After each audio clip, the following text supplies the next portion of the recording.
बिस्मिल्लाहिर्रहमानिर्रहीम। हाथों में 5,000 के नोट थे और मेरा जिस्म कांप रहा था। आज इन पैसों के लिए मैंने अपनी इज्जत कुर्बान की थी, क्योंकि मेरा बेटा अस्पताल में था और शौहर माजूर, फालिज का मरीज। अब मैं रोज रात को नौकरी का कहकर घर से निकल जाती, अपनी इज्जत बेचकर घर की रोजी रोटी चला रही थी। वक्त तेजी से गुजरा, मेरा शौहर फौत हो गया और बेटी की शादी हो गई। बेटा डिग्री वाला हो गया तो मैंने फैसला किया कि अब ये काम छोड़ दूंगी, कहीं बेटे को मालूम ना हो जाए। आज काम का आखिरी दिन था जब कुछ जवान लड़के मुझे अपने साथ लेकर गए।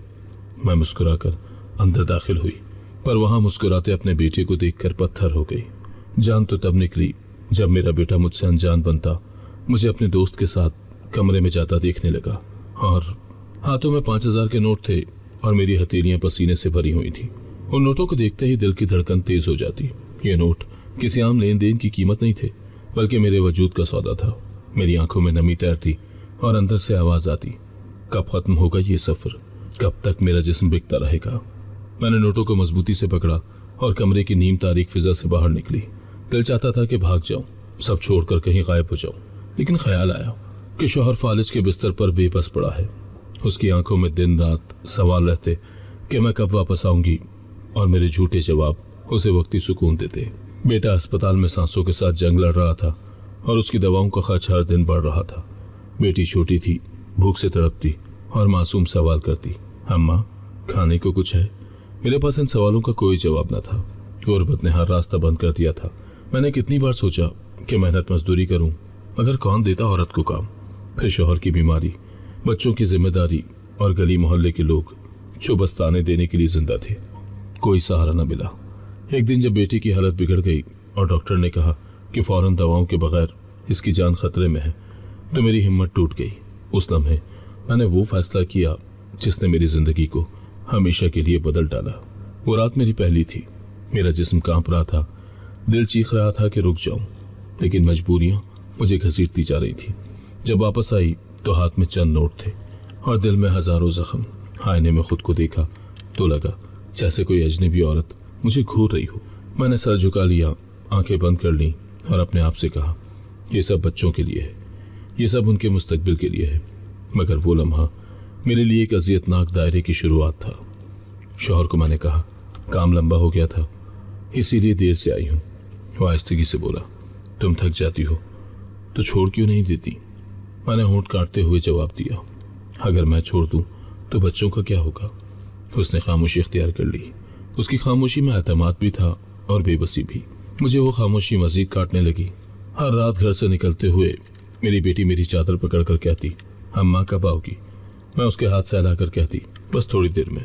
वो मुस्कुरा देती, मगर मुझे मालूम था कि ये मुस्कुराहट मेरी सच्चाई के सामने कितना कमजोर हथियार है। रास्ते में जाते हुए दिल बार बार कहता, आज ना जा, आज रुक जा। लेकिन फिर बेटी की दवा याद आती, शौहर के चेहरे पर थकन का अक्स और बेटी की भूख की तस्वीर। मैं मजबूर होकर कदम बढ़ा देती। वो लम्हे जिन्हें लोग जिंदगी की रौनक कहते हैं, मेरे लिए अज़ाब थे। कमरे में दाखिल होते ही मेरी रूह कांपती। मैं आंखें बंद कर लेती और दिल में बस एक ही दुआ करती, अल्लाह ये मेरी इबादत समझ लेना, ये मेरी कुर्बानी समझ लेना। कभी कभी मुझे लगा जैसे खुदा भी मेरी बेबसी पर खामोश हो गया है। हर नोट हाथ में लेते वक्त वो जहर की तरह जलता, लेकिन मैं खुद को बहलाती, यही नोट कल मेरे बेटे की जान बचाएंगे, यही नोट बेटी की भूख मिटाएंगे।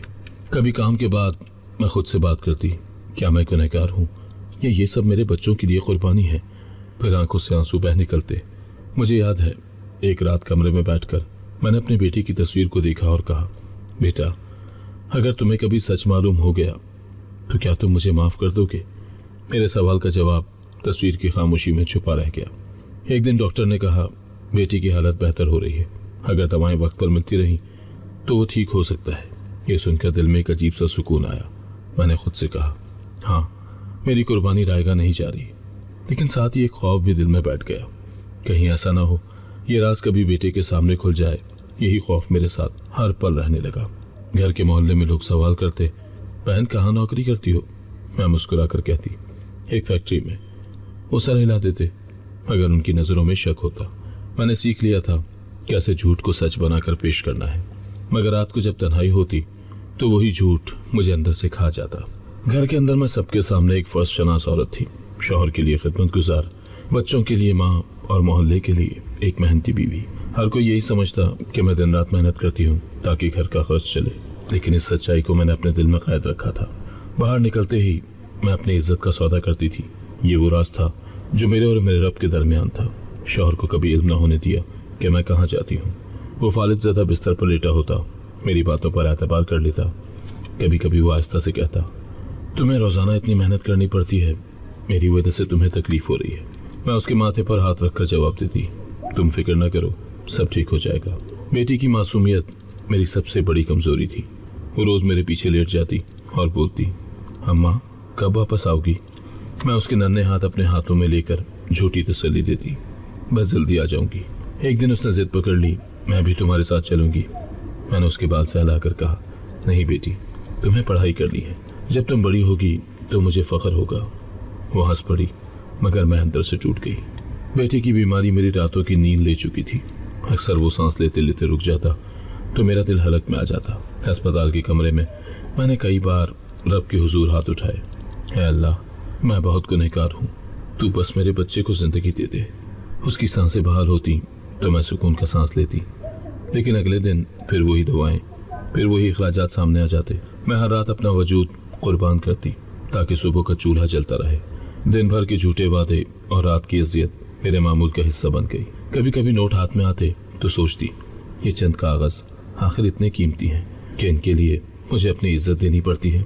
लेकिन अगली सुबह जब बच्चों के पेट भरे और दवा वक्त पर मिलती तो मैं सोचती कि शायद यही मेरी किस्मत है। एक दिन मोहल्ले की औरत मेरे पास आई और बोली, बाजी आप कैसी नौकरी करती हैं जो रात को जाती हैं और सुबह आती हैं? मैंने हंसते हुए कहा, कपड़े की फैक्ट्री है, रात की शिफ्ट लगती है। उसने शकूक भरी नज़र से मुझे देखा और खामोश हो गई। मैं जानती थी लोग बातें ज़रूर करते हैं, लेकिन किसी के पास हकीकत जानने की हिम्मत ही न थी। मेरे शौहर के कुछ रिश्तेदार कभी कभार आ जाते। एक दिन देवर ने आकर कहा, भाभी अगर नौकरी मुश्किल है तो हमें बता दें, हम कुछ मदद कर देंगे। मैंने तलखी छुपा कर कहा, नहीं भाई साहब, सब संभल जाएगा। मुझे आदत हो गई है। दिल चाहता था कि चीख कर कहूँ कि तुम्हारे कुछ पैसों से क्या मेरा बेटा हमेशा जिंदा रहेगा, लेकिन ज़बान पर कफल लगा रहा। मैं अक्सर गली के बच्चों को खेलते देखती और दिल चाहता कि मेरी बेटी भी बेफिक्री से खेलती रहे, मगर वो अपनी उम्र से पहले संजीदा हो गई थी। एक दिन वो अपने भाई के पास बैठी थी और बोली, भाई अम्मा बहुत मेहनत करती हैं, जब मैं बड़ी हो जाऊंगी तो मैं इनकी मदद करूंगी। मेरा दिल भर आया, लेकिन मैंने चेहरे पर मुस्कुराहट रखी। मैं नहीं चाहती थी कि मेरे बच्चे मेरे बोझ को महसूस करें। एक दिन अस्पताल में डॉक्टर ने मुझसे कहा, आपके बेटे के इलाज के लिए मज़ीद पैसे चाहिए, अगर वक्त पर दवा ना मिली तो ख़तरा बढ़ सकता है। ये सुनकर मेरी टांगें कांप गईं। मैंने पूछा, कितने पैसे? उसने कागज़ पर लंबी लिस्ट थमा दी। मैंने दिल ही दिल में फैसला कर लिया कि चाहे कुछ भी हो, आज रात फिर जाना पड़ेगा। घर वापस आई तो शौहर ने कहा, तुम्हारा चेहरा उतरा हुआ है, क्या हुआ? मैंने कहा, कुछ नहीं, बस फैक्ट्री में काम ज़्यादा है। वो खामोश रहा। उसकी आंखों में ऐसा दुख था जैसे वो जानता हो कि मैं झूठ बोल रही हूँ, लेकिन वो कुछ ना बोला। शायद उसने मजबूरी के आगे जबान बंद कर ली थी। वक्त की रफ्तार बेरहम थी। दिन ऐसे गुजरे जैसे हाथों से रेत फिसल रही हूँ। हफ्ते महीनों में और महीने बरसों में बदल गए। शौहर की बीमारी बढ़ती रही। वो बिस्तर पर पड़ा कभी छत को घूरता, कभी आंखें बंद कर लेता। एक दिन उसने कमज़ोर आवाज़ में कहा, अगर मैं ना रहा तो बच्चों को संभाल लेना। मेरा दिल दहल गया। मैंने आंसू रोक कर कहा, ऐसी बात मत करें, आपको कुछ नहीं होगा। लेकिन हकीकत उसके बरक्स थी। चंद दिन के बाद उसकी सांसें उखड़ गईं और वो हमेशा के लिए आंखें बंद कर गया। मैंने रोते हुए उसके माथे को चूमा और दिल को समझाया कि शायद ये एक बोझ का कम होना है, मगर असल बोझ तो मेरे कंधों पर था। बेटी दिन ब दिन बड़ी हो रही थी। उसकी आंखों में ख्वाब थे, मगर उन ख्वाबों को हकीकत में बदलने के लिए मुझे मजीद कुर्बानियाँ देना पड़ी। मोहल्ले की औरतें अक्सर कहती, बाजी आप तो बेटी की शादी का सोचना होगा। मैं मुस्कुरा देती, लेकिन दिल अंदर से डूब जाता। शादी के खर्च का तस्वुर ही मुझे रुला देता था। एक दिन बेटी ने खुद कहा, अम्मा मैं नहीं चाहती कि आप मेरे लिए इतनी मेहनत करें, बस एक सादा सा निकाह कर दें। मैंने उसके सर पर हाथ रखकर कहा, नहीं बेटी, तुम्हारी शादी ऐसी होगी जैसी किसी शहजादी की हो। वो हंस पड़ी, लेकिन मैं जानती थी कि ये ख्वाब पूरा करने के लिए मुझे कई रातें मजीद अपनी इज्जत कुर्बान करनी पड़ेगी। शादी का वक्त करीब आया तो तैयारियों के लिए दिन रात एक करना पड़ा। जेवर का इंतजाम किया, कपड़े बनवाए, जहेज की चीज़ें खरीदी। सब कुछ करते हुए दिल कांपता रहा। कि कहीं कोई कसर न रह जाए। कई रातों मैंने अपने वजूद को बेचा ताकि बेटी की मुस्कुराहट खरीद सकूं। आखिरकार वो दिन आ गया जब मैंने अपनी बेटी को दुल्हन बनाकर रुखसत किया। उसके चेहरे की खुशी देखकर दिल को सुकून मिला। उस लम्हे लगा कि मेरी कुर्बानियां रायगा नहीं गई। बेटे ने पढ़ाई में दिल लगाया। वो अक्सर रात गए थे किताबों में मसरूफ रहता। एक दिन उसने कहा, अम्मा, मेरी वजह से आप इतनी मेहनत करती हैं, एक दिन मैं आपको सुकून दूंगा। उसकी बात सुनकर मेरी आंखों से आंसू निकल पड़े, मगर मैंने उन्हें छुपा लिया। उसकी मेहनत रंग लाई और वो डिग्री होल्डर बन गया। जब मैंने उसे यूनिवर्सिटी के स्टेज पर डिग्री लेते देखा तो मेरी रूह खुशी से भर गई। लगा कि मेरी कुर्बानियां रंग ले आई हैं। लेकिन एक कांटा दिल में हमेशा चुभता रहा। मैं सोचती, अगर मेरे बेटे को कभी मेरी हकीकत पता चल गई तो। इस ख्याल से दिल कांप जाता। मैंने कई बार खुद को तसल्ली दी कि वो मुझे कभी नहीं जानेगा, लेकिन ये तसल्ली आर्जी थी। ये खौफ मेरी हर मुस्कुराहट के पीछे छुपा रहता। एक दिन बेटे ने कहा, अम्मा, अब आप आराम करें, मैं नौकरी ढूंढूंगा और आपको कोई काम करने की ज़रूरत नहीं होगी। मैंने मुस्कुरा कर कहा, हाँ बेटा, हाँ बस सुकून चाहिए। मगर अंदर से सोचती रही कि जब वो कमाने लगेगा तो क्या मैं ये सब छोड़ सकूंगी, और अगर छोड़ भी दिया तो माजी का सच क्या कभी दफन हो सकेगा। शादी के बाद बेटी कभी कभार मिलने आती। एक दिन वो रोते हुए आई और कहा, अम्मा, मेरे ससुराल वाले जहेज की कमी का ताना देते हैं। मैंने उसे तसल्ली दी, बेटी बर्दाश्त करो, वक्त के साथ सब बेहतर हो जाएगा। लेकिन अंदर से मेरा दिल खून के आंसू रो रहा था। मैंने सोचा कि शायद मेरी दी हुई चीज़ें भी कम पड़ गईं। उसी वक्त मैंने फैसला किया कि बेटी के लिए मजीद कुछ इंतज़ाम करना होगा। बेटे के हाथ में डिग्री देखकर मेरी आंखों में वो लम्हा बरसों के बाद रोशनी की तरह उतरा।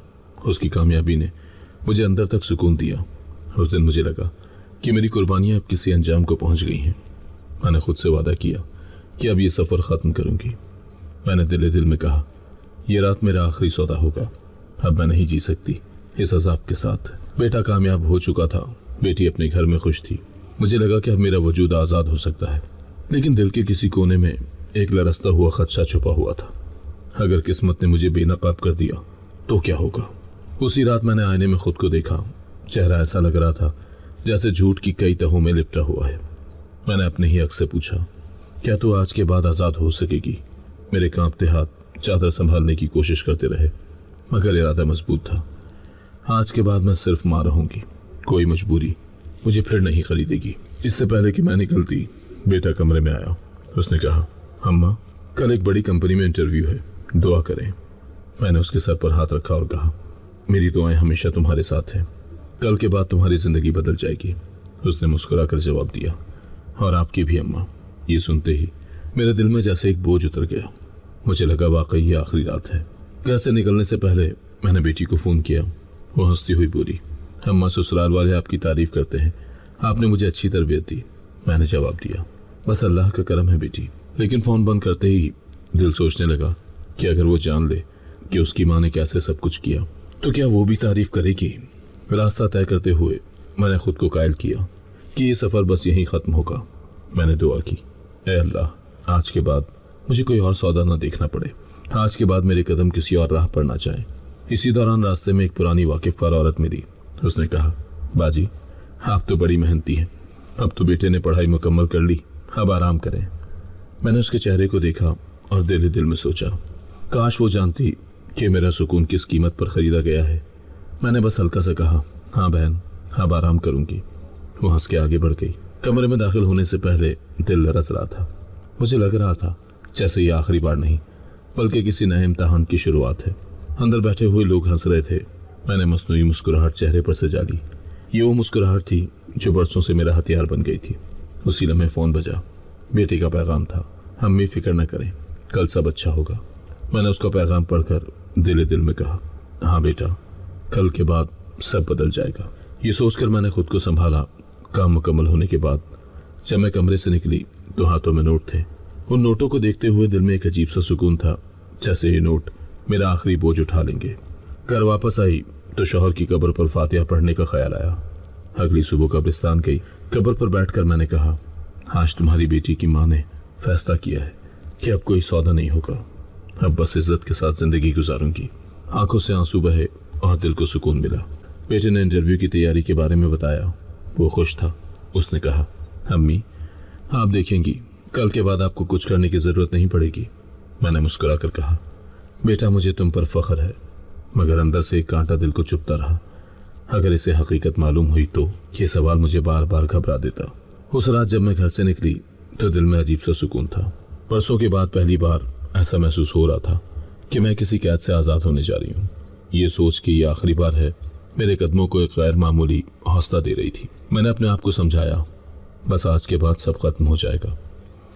बेटे के कल वाले इंटरव्यू का ख्याल आया तो दिल और भी मुतमईन हुआ। मैंने अपने दुपट्टे को संभाला और सड़क पर कदम रखा। गलियां सुनसान थी, पर हवा का झोंका भी मुझे याद दिला रहा था कि मेरी किस्मत बदलने वाली है। रास्ते में मेरा दिल बार बार धड़कता, जैसे कोई बड़ी हकीकत मेरे सामने आने वाली हो। कभी ऐसा लगता जैसे कोई मेरा पीछा कर रहा हो, कभी लगता जैसे गली की खामोशी चीख रही हो। मैंने कदम तेज कर लिए। इसी दौरान चंद नौजवान लड़के मेरे सामने आ गए। उनमें से एक ने तंजिया कहा, कहाँ जा रही हो खाला? आज तो हम तुम्हें ले जाएंगे।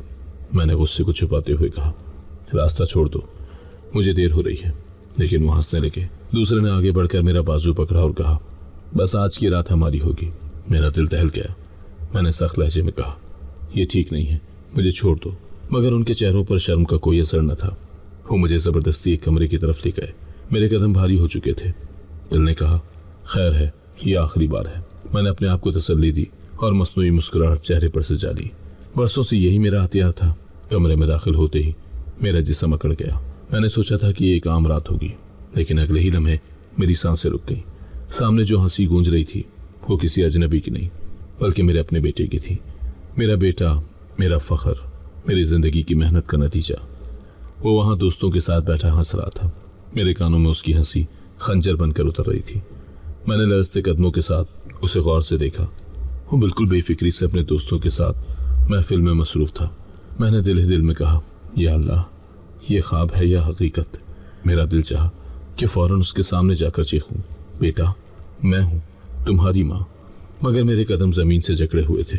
एक दोस्त ने हंसते हुए कहा, आज देखो कैसा मजा होगा।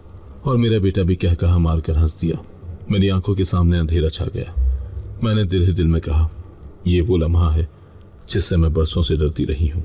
मैंने हिम्मत जताते हुए कहा, बेटा, मगर आवाज़ गले में अटक गई। उसने मेरी तरफ देखा। चंद लम्हों के लिए उसकी मुस्कुराहट थमी, लेकिन फिर फौरन नजरें फेर ली। उसका रवैया ऐसा था जैसे वो मुझे पहचानता ही ना हो। मैं कांप गई। मैंने फिर कहा, बेटा ये मैं हूँ। लेकिन वो अपनी नशिस्त से उठा और अपने एक दोस्त से बोला, चलो कमरे में चलते हैं। उसके कदमों की चाप मेरे दिल पर बिजली बनकर गिरी। उसने जानबूझकर मुझे अनजान बताया वो मेरा बेटा था, लेकिन उस लम्हे उसने मुझे पहचानने से इनकार कर दिया। कमरे में मौजूद बाकी लड़कों ने मुझे घेर लिया। एक ने कहा, बीबी डर क्यों रही हो, ये तो बस खेल है। मैंने उसे परे धकेलते हुए कहा, तुम लोग नहीं जानते तुम क्या कर रहे हो। मगर वो हंसने लगे। मेरा दिल तड़प रहा था। मैंने आखिरी बार मसनूई मुस्कुराहट ओढ़ी और सोचा, ये लम्हा मेरी मौत है, लेकिन शायद यही मेरा इम्तहान भी है। इसी दौरान मेरा फ़ोन बजा। मैंने कांपते हाथों से देखा तो बेटे का ही नाम जगमगा रहा था। उसके दोस्तों को शक न हुआ कि ये उसका फ़ोन है। मेरा दिल मज़ीद दहल गया। मैंने फ़ोन उठाया तो दूसरी तरफ उसकी आवाज़ आई, अम्मी मैं दोस्तों के साथ हूँ, आप फिक्र न करें, मैं जल्दी आ जाऊँगा। ये सुनकर मेरी आंखों से आंसू बह निकले। वो फ़ोन पर माँ को तसल्ली दे रहा था और हकीकत में मेरे सामने बैठा मुझे अनजान बता रहा था। फ़ोन बंद करते ही मैंने आसमान की तरफ देखा। दिल में कहा, या अल्लाह, ये कैसा इम्तहान है। उस समय मुझे लगा जैसे मेरा जिस्म ज़मीन में दफन हो रहा हो। मैंने अपने बेटे को आखिरी बार देखने की कोशिश की, लेकिन उसने दरवाज़ा बंद करके अपने दोस्त के साथ अंदर कदम रख दिए। इस मंजर ने मुझे तोड़ कर रख दिया। मेरी सांसें रुकने लगी। ज़मीन घूम रही थी। मैं दीवार से टेक लगाकर खड़ी रही। दिल बार बार कह रहा था, ये वही लम्हा है जिससे तुम सारी ज़िंदगी डरती रही। मैं बेबस खड़ी रही और सोचती रही कि अगर ये आखिरी सौदा है तो इसकी कीमत सिर्फ मेरी इज्जत नहीं बल्कि मेरा बेटा भी है। मेरा दिल जैसे सीने से बाहर निकल आया। उस लम्हे मुझे लगा जैसे मेरा जिस्म ज़मीन में दफन हो रहा है। मैंने अपने बेटे को आखिरी बार देखने की कोशिश की, लेकिन उसने दरवाज़ा बंद करके अपने दोस्त के साथ अंदर कदम रख दिए। उस मंजर ने मुझे तोड़ कर रख दिया। मेरी सांसें रुकने लगी। ज़मीन घूम रही थी। मैं दीवार से टेक लगाकर खड़ी रही। दिल बार बार कह रहा था, ये वही लम्हा है जिससे तुम सारी ज़िंदगी डरती रही। मैं बेबस खड़ी रही और सोचती रही कि अगर ये आखिरी सौदा है तो इसकी कीमत सिर्फ मेरी इज्जत नहीं बल्कि मेरा बेटा भी है। मेरा दिल जैसे सीने से बाहर निकल आया। मैंने लरसते हाथों से अपने बेटे को पहचाना। वो क्या कह लगा रहा था, दोस्तों के साथ बैठा हुआ, जैसे दुनिया की कोई परेशानी उसके करीब ना हो। मैंने चाहा कि वो मेरी तरफ देखे, पहचाने और मुझे माँ कहकर पुकारे, लेकिन जैसे उसकी नजरें मुझ पर पड़ी उसका चेहरा बदल गया। वो अचानक खामोश हुआ और फिर मुंह मोड़ लिया। उसकी आंखों में नफरत नहीं थी बल्कि एक सख्त इनकार था, ऐसा इनकार जो दिल को छल नहीं कर दे, जैसे वो मुझे जानना ही नहीं चाहता था। मैं जमीन में गड़ गई। कमरे की ठंडी ईंटों ने मेरे वजूद की गर्मी खींच ली। मैंने खुद से कहा, ये वही बेटा है जिसके लिए मैंने अपनी जिंदगी कुर्बान की, जिसके लिए हर रात अपना वजूद बेचा, लेकिन आज वही बेटा मुझसे बेगाना बन रहा था। मेरी आंखों से आंसू बहने लगे। मैंने आहिस्ता आवाज में पुकारा, बेटा, लेकिन मेरे लफ्ज हवा में तहरीर हो गए। वो दोस्तों के दरमियान बुलंद आवाज में हंसा और फिर अपने एक साथी से बोला, चलो अंदर चलते हैं, वक्त जाया मत करो। मेरा दिल चीर गया। वो अपने दोस्त के साथ कमरे की तरफ बढ़ा और मैं दरवाजे पर पत्थर बनी खड़ी रही, जैसे किसी ने मेरी टांगों को जंजीर से बांध दिया हो। मेरी आंखों ने वो मंजर देखा जो बरसों के खौफ की हकीकत थी। मैंने कदम आगे बढ़ाने की कोशिश की, लेकिन कमजोरी ने मुझे रोक दिया। दीवार के साथ सहारा लेकर खड़ी रही। कमरे के अंदर से हंसी और शोर की आवाजें आ रही थी। मेरा दिल चाह रहा था कि दौड़कर अंदर जाऊं और सब खत्म कर दूं, लेकिन मेरे कदम जवाब दे चुके थे। एक लड़का मेरे करीब आया और बोला, बीबी, ये सब रोज का खेल है, तुम क्यों घबरा रही हो? मैंने उसकी तरफ आंख उठाकर देखा और गुस्से से कहा, तुम्हें मालूम है तुम किसके साथ खेल रहे हो? वो हंस पड़ा और बोला, हमारा क्या लेना देना, हम तो बस मजे के लिए आए हैं। उसकी बात मेरे दिल पर खंजर बन गई। मैंने एक लम्हे के लिए सोचा कि ये सब छोड़कर भाग जाऊं, लेकिन फिर ख्याल आया कि मेरा बेटा अंदर है। अगर मैं चली गई तो वो सोचेगा कि मैं कमजोर हूं, लेकिन अगर रुक गई तो ये लम्हा मेरा सब कुछ खत्म कर देगा। मैंने दीवार के साथ सर टिकाया। आंखों से आंसू बहते रहे। माजी की तस्वीरें एक एक करके सामने आने लगी। वो वक्त जब वो बच्चा था और भूख से तड़प रहा था। वो वक्त जब उसने पहली बार स्कूल जाना शुरू किया। वो दिन जब उसने कहा था, अम्मी, एक दिन आपको सुकून दूंगा। और आज वही बेटा मुझे देखकर अनजान बन गया। कमरे से शोर बढ़ता गया। हंसी, कह कहे और आवाजें मेरे दिल को चीरने लगी। मैंने खुद से कहा, शायद ये सजा है मेरे सारे फैसलों की। इसी दौरान एक और लड़का बाहर आया। उसने मुझे देखकर कहा, बीबी, तुम क्यों पत्थर बनी खड़ी हो? अंदर जाओ ना। मैंने सर झुकाकर कहा, मुझे अंदर नहीं जाना। वो हंसा और बोला, फिर यहाँ क्यों खड़ी हो? घर जाओ। मैंने आहिस्तगी से जवाब दिया, ये मेरा घर है, यही मेरा इम्तिहान है। वो हैरत से मेरी तरफ देखने लगा, फिर कंधे उचकाकर चला गया। मेरी टांगें कांप रही थी। मैंने सोचा कि दरवाजा खोलकर सबके सामने चीखूं, ये मेरा बेटा है, लेकिन दिल ने कहा, अगर उसने सबके सामने इनकार कर दिया तो? ये सोच कदमों को रोक लेती। मैंने हाथ उठाकर आंसू साफ किए। दिल में कहा, ये वो लम्हा है जो मुझे हमेशा याद रहेगा। मैंने अपने बेटे के लिए कुर्बानियां दी, लेकिन आज वो कुर्बानियां मेरे ही सामने रायगा हो रही थी। रात गहरी होती गई। गलियां मजीद सुनसान हो गईं। मैं अभी तक दरवाजे पर खड़ी थी, पत्थर की तरह बेजान। दिल चाहता था कि वक्त यहीं रुक जाए ताकि मैं मजीद ना देखूं, लेकिन वक्त आगे बढ़ता रहा और मेरे बेटे का इनकार मेरे दिल में जलता रहा। मेरा दिल जैसे सीने से बाहर निकल आया। मैंने लरसते हाथों से अपने बेटे को पहचाना। वो कह लगा रहा था, दोस्तों के साथ बैठा हुआ। मैं जमीन में गड़ गई। कमरे की ठंडी ईंटों ने मेरे वजूद की गर्मी खींच ली। मैंने खुद से कहा, ये वही बेटा है जिसके लिए मैंने अपनी जिंदगी कुर्बान की, जिसके लिए हर रात अपना वजूद बेचा, लेकिन आज वही बेटा मुझसे बेगाना बन रहा है। मेरी आंखों से आंसू बहने लगे। मैंने आहिस्ता आवाज में पुकारा, बेटा, लेकिन मेरे अल्फाज हवा में तहरीर हो गए। वो दोस्तों के दरमियान बुलंद आवाज में हंसा और फिर अपने एक साथी से बोला, चलो अंदर चलते हैं, वक्त जाया मत करो। मेरा दिल चीर गया। वो अपने दोस्त के साथ कमरे की तरफ बढ़ा और मैं दरवाजे पर पत्थर बनी खड़ी रही, जैसे किसी ने मेरी टांगों को जंजीर से बांध दिया हो। मेरी आंखों ने वो मंजर देखा जो बरसों के खौफ की हकीकत थी। मेरे करीब खड़े एक लड़के ने तंजिया लहजे में कहा, बीबी, क्या हुआ? क्यों यूं देख रही हो? अंदर जाना है तो चलो। मैंने उसकी तरफ देखा और चीखने को दिल चाहा, लेकिन आवाज गले में दब गई। मैंने दिल ही दिल में दुआ की, या अल्लाह, मुझे हिम्मत दे। मैंने दोबारा अपने बेटे को पुकारने की कोशिश की, बेटा, ये मैं हूं, तुम्हारी माँ। मगर वो रुका नहीं। उसने अपने दोस्त का हाथ पकड़ा और दरवाजा खोलकर अंदर चला गया। दरवाजे की आवाज ने मेरे वजूद को दो हिस्सों में बांट दिया। मैंने कदम आगे बढ़ाने की कोशिश की, लेकिन कमजोरी ने मुझे रोक दिया। दीवार के साथ सहारा लेकर खड़ी रही। कमरे के अंदर से हंसी और शोर की आवाजें आ रही थी। मेरा दिल चाह रहा था कि दौड़कर अंदर जाऊं और सब खत्म कर दूं, लेकिन मेरे कदम जवाब दे चुके थे। एक लड़का मेरे करीब आया और बोला, बीबी, ये सब रोज का खेल है, तुम क्यों घबरा रही हो? मैंने उसकी तरफ आंख उठाकर देखा और गुस्से से कहा, तुम्हें मालूम है तुम किसके साथ खेल रहे हो? वो हंस पड़ा और बोला, हमारा क्या लेना देना, हम तो बस मजे के लिए आए हैं। उसकी बात मेरे दिल पर खंजर बन गई। मैंने एक लम्हे के लिए सोचा कि सब कुछ छोड़कर भाग जाऊं, लेकिन फिर ख्याल आया कि मेरा बेटा अंदर है। अगर मैं चली गई तो वो सोचेगा कि मैं कमजोर हूं, लेकिन अगर रुक गई तो ये लम्हा मेरा सब कुछ खत्म कर देगा। दिल का बोझ इतना बढ़ गया कि सांस लेना दुश्वार हो गया। मेरी आंखों के आगे अंधेरा छा गया। जमीन जैसे घूम रही थी। कमरे की आवाजें मध्यम होती गईं और मेरा जिस्म जवाब दे गया। मैं वहीं बेहोश गिर पड़ी। लड़के जो लम्हा भर पहले कहका लगा रहे थे, अचानक खौफ के मारे बौखला गए। एक ने कहा, अभी ये मर गई तो? दूसरा घबरा कर बोला, चलो यहां से निकलते हैं, वरना पुलिस हमें पकड़ लेगी। वो सब बदहवास होकर वहां से भाग निकले। मेरी आंखें बंद थी, मगर रूह बेचैन थी। वक्त का कोई पता न चला। न जाने कितने लम्हे या घंटे गुजरे। खुदा ने करम किया कि एक राहगीर वहां से गुजरा। उसने मुझे जमीन पर पड़ा देखा। मेरा चेहरा पीला और सांसें बेरब थी। वो चौंक कर रुका, बीबी आप ठीक हैं? फिर उसने आवाज बुलंद की और करीब के एक शख्स को बुलाया। दोनों ने मिलकर मुझे उठाया और तेजी से रक्षा रोका। जल्दी अस्पताल ले चलो, ये औरत मर न जाए। अस्पताल पहुंचते ही डॉक्टर और नर्सें हरकत में आई। मुझे इमरजेंसी वार्ड में ले जाया गया। ब्लड प्रेशर नीचे गिर गया था, दिल की धड़कन बेकाबू थी। डॉक्टर ने कहा, फौरन ड्रिप लगाओ, ऑक्सीजन दो। नर्सें दौड़ती रहीं, मशीनें बजती रहीं। मैं बेहोश थी, लेकिन दिल कहीं न कहीं ये सब सुन रहा था। कई घंटों के बाद मेरी आंख आहिस्ता आहिस्ता खुली। रोशनी छुपने लगी। अस्पताल की छत नजर आई। इर्द गिर्द का मंजर उभरने लगा। मैंने पहलू बदला तो सिरहाने एक धुंधली सी तस्वीर दिखाई दी। जब निगाह साफ हुई तो दिल दहल कर रह गया। वो मेरा बेटा था। वो मेरे करीब बैठा था। उसकी आंखों से आंसू बह रहे थे, लेकिन उसकी नजरें मुझ पर नहीं थी। वो जमीन को घूर रहा था। उसकी खामोशी मेरे लिए हजार खंजर थी। मैंने कांपते हाथ से उसका हाथ थामा। हाथ थामने की देर थी कि मेरे होठों से आहिस्ता से अल्फाज निकले, बेटा, ये सब मैंने तुम्हारे लिए किया। मगर मेरी आवाज लरस रही थी, जैसे अल्फाज भी टूट कर गिर रहे हों।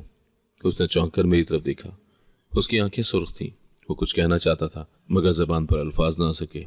मैंने दोबारा कहा, बेटा, जो कुछ भी हुआ ये सब मैंने तुम्हारे लिए सह लिया। तुम्हारी पढ़ाई, तुम्हारा मुस्तकबिल। वो कुर्सी से उठा, चंद कदम पीछे गया, दीवार के साथ टिक कर खड़ा हो गया। उसने हिचकिचाते हुए कहा, अम्मी, आपने क्यों किया ये सब? उसकी आवाज में दर्द भी था और सवाल भी। मैंने गहरी सांस दी। मजबूरी थी बेटा, तुम्हारे अब्बू बीमार थे, तुम अस्पताल में पड़े थे, तुम्हें दवाओं की जरूरत थी। मैंने और कोई रास्ता नहीं पाया। मेरी आंखों से आंसू बहने लगे। वो तड़प उठा, लेकिन अम्मी, आपने मुझे क्यों नहीं बताया? मैं भूखा रह लेता, बीमार रह लेता, मगर आपको ये सब करने की जरूरत ना पड़ती। उसके अल्फाज मेरे सीने को चीरने लगे। मैंने धीरे से कहा, बेटा, माँ अपने बच्चों को भूखा या बीमार नहीं देख सकती। उसके लिए अपनी जान भी दे दे तो कम है। कमरे में खामोशी छा गई। मशीन की बीप की आवाजें सुनाई दे रही थी। मैंने बेटे की तरफ हाथ बढ़ाया। तुम मेरी इज्जत हो, मेरी उम्मीद हो। मैंने सब कुछ तेरे लिए किया। वो लरसते कदमों के साथ वापस मेरे करीब आया, कुर्सी पर बैठ गया, मगर नजरें झुकाए रखी। उसके होंठ कप आ रहे थे। वो आहिस्ता बोला, अम्मी, मैंने आपको देखा, मैंने अपनी आंखों से देखा, और मैंने कुछ न कहा। मैं आपको पहचानते हुए भी पहचान न सका। मैंने उसका हाथ दबाकर कहा, तूने इनकार किया, मुझे बेगाना समझा, मगर मैंने तुझे कभी अनजान नहीं समझा। तू मेरा बेटा है, मेरा सब कुछ। वो सर थाम कर रोने लगा। अम्मी, ये बोझ मैं कैसे सहूंगा? दोस्तों के सामने आपको देखकर मैं अंदर से टूट गया था। मैंने उसे रोकने की कोशिश की। बेटा मत रो, मेरी जिंदगी का हर लम्हा तेरे लिए था, ये सब तेरे लिए बर्दाश्त किया। उसकी आंखों से आंसू बरसने लगे। वो बार बार यही कह रहा था, अम्मी, काश मैं ना देखता, काश मुझे कुछ पता न चलता। मैंने आंखें बंद करके कहा, बेटा, अल्लाह ने हमें आजमाया है, ये सब वक्त का खेल है, तुम मजबूत रहो। वो फिर उठकर खड़ा हुआ, खिड़की के पास जाकर बाहर देखने लगा।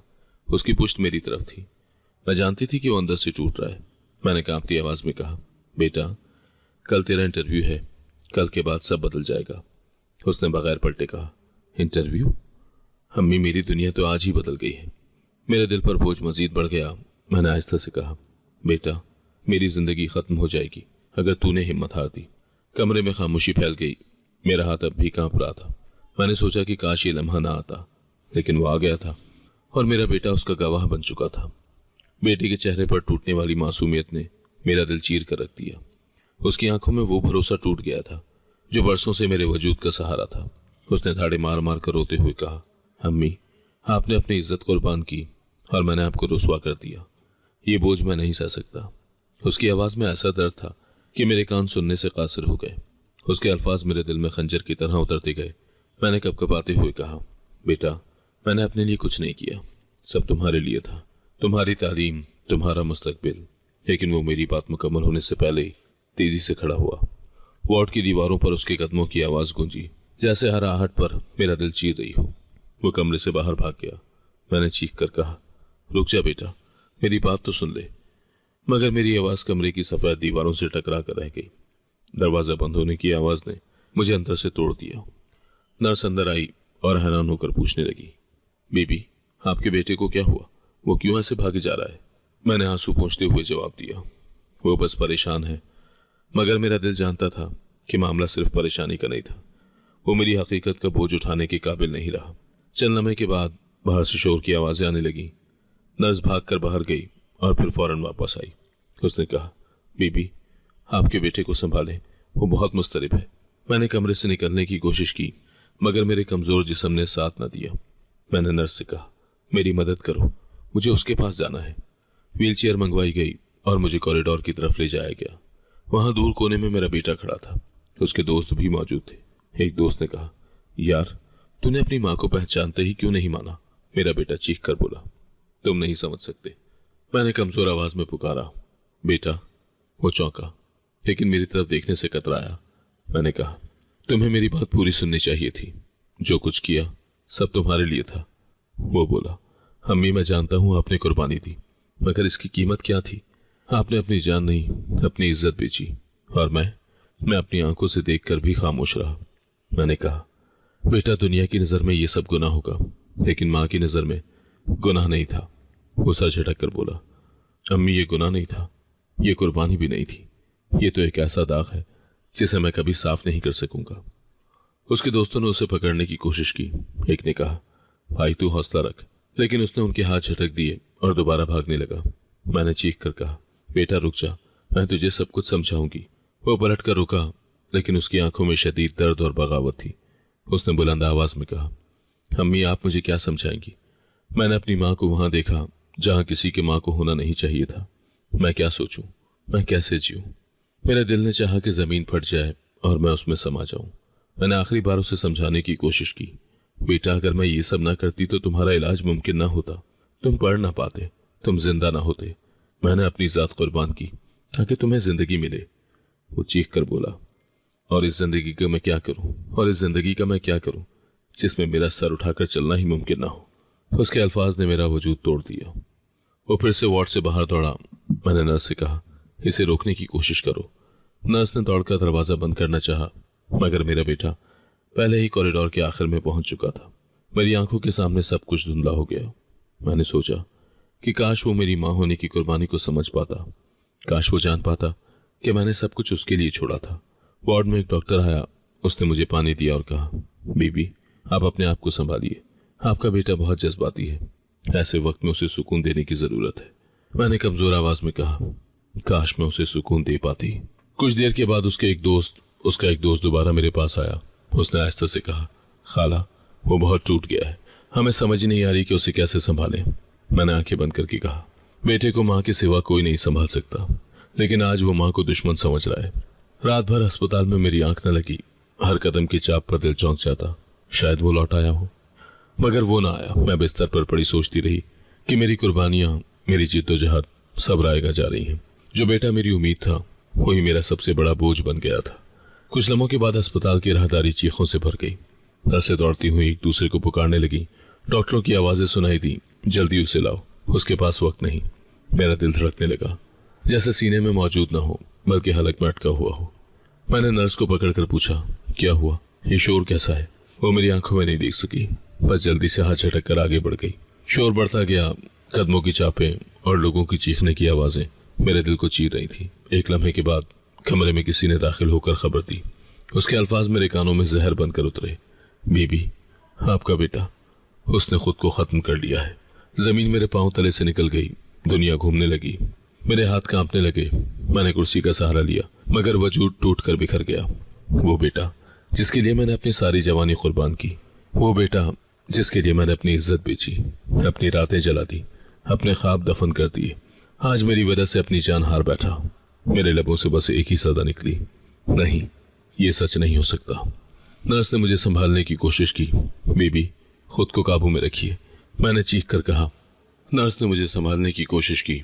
बीबी, खुद को काबू में रखिए, मैंने चीख कर कहा। मुझे ले चलो मेरे बेटे के पास। व्हीलचेयर लाई गई और मुझे कॉरिडोर के उस हिस्से की तरफ ले जाया गया जहां लोग जमा थे। रास्ते में सबके चेहरे बुझे हुए थे, किसी ने नजरें झुका ली, कोई मेरे करीब आने की हिम्मत न कर सका। कॉरिडोर के आखिरी सिरे पर एक सफेद चादर पड़ी थी। मेरा दिल जानता था कि उसके नीचे कौन है। मैं चीख कर बोली, हटा दो ये चादर, मैं अपने बेटे को आखिरी बार देखना चाहती हूँ।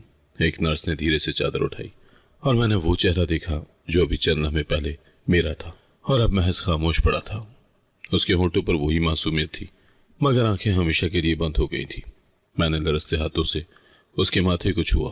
बेटा, मैंने सब कुछ तेरे लिए किया और तूने मुझे छोड़ दिया। मेरी आवाज कमरे में गूंजने लगी। डॉक्टर करीब आया और बोला, हमने पूरी कोशिश की मगर बहुत देर हो गई थी। मैंने उसके हाथ झटक दिए और कहा, कोशिश तुमने नहीं करनी थी, कोशिश तो मेरी थी और मैं हार गई। मेरा दिल चाहा कि मैं भी उसी वक्त मर जाऊं, उसके साथ दफन हो जाऊं, लेकिन आंखें खुश थी, जैसे आंसू भी खत्म हो गए हों। मैंने सोचा शायद मेरी आंखों ने इतने आंसू बहा दिए कि अब कुछ और बाकी नहीं रहा। रास्ते में कुछ लोग सरगोशियां कर रहे थे। एक ने कहा, बेचारी माँ, बेटे की मौत सहना आसान नहीं। दूसरे ने कहा, लेकिन ये माँ अपने बेटे की मौत की वजह भी तो है। उनके अल्फाज मेरे कानों में जहर घोल गए। मैंने सर उठाकर उन दोनों की तरफ देखा। वो फौरन खामोश हो गए। मेरे इर्द गिर्द हर कोई अफसोस कर रहा था, मगर मुझे लग रहा था जैसे सबकी आंखों में सवाल है, जैसे सब जानते हो कि इसकी मौत के पीछे मेरी हकीकत छुपी है। बेटी को इत्तला दी गई, वो अपने शौहर के साथ अस्पताल पहुंची। कॉरिडोर में मेरी हालत देखकर वो चीख उठी, अम्मा, ये क्या हो गया? मैंने आंखें झुका ली। उसने अपने भाई को देखा और तड़प कर बोली, किसने यह मेरे भाई का किसने ये हाल किया? मैंने धीरे से कहा, इसका ये हाल मैंने किया है बेटी, इसकी मौत मेरी वजह से है। वो मेरे करीब आई, मेरे कंधे को पकड़ा और बोली, नहीं अम्मा, आप कसूरवार नहीं हो सकती। लेकिन मेरी रूह कह रही थी कि मैं ही कसूरवार हूँ। उसके शौहर ने बेटी को संभाला और कहा, अभी वक्त है, माँ को इल्जाम न दो, पहले भाई की कफन दफन का इंतजाम कर लेते हैं। ये सुनकर मेरा दिल दहल गया। मेरे बच्चे को कब्र में उतारने की तैयारी हो रही थी। मेरी आंखों के सामने मंजर बदलने लगे। वो दिन जब मैंने उसके लिए दवा खरीदी थी, वो रातें जब मैंने अपनी इज्जत कुर्बान की थी, वो लम्हा जब उसने डिग्री ली थी। सब तस्वीरें एक एक करके सामने आने लगी और आज सब खत्म हो गया। मैंने दिल ही दिल में कहा, दुनिया की सबसे बड़ी कुर्बानी भी मेरी माँ होने की सच्चाई को नहीं बचा सकी। मेरी कुर्बानी ने उसे जिंदगी नहीं दी बल्कि मौत दे दी। मैंने आखिरी बार उसके चेहरे को देखा, उसकी पेशानी को चूमा और कहा, बेटा, मुझे माफ कर देना। मैं अस्पताल के बिस्तर पर बेजान सी पड़ी सोचती रही।